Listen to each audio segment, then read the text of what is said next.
35 లాంటి సక్సెస్ వచ్చిన తర్వాత అదే టైంలో ఈ ప్రాజెక్ట్ చేస్తున్నప్పుడు చాలా భయమేసింది.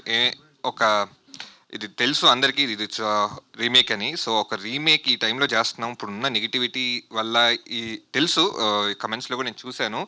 ప్రొడ్యూసర్ డబ్బులు ఎక్కువ రీమేక్ చేస్తున్నారా అనికొచ్చాయి. కానీ it's not about thought.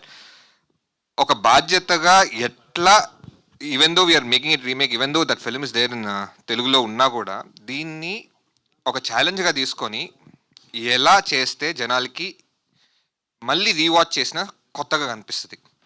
So, దానికోసం వి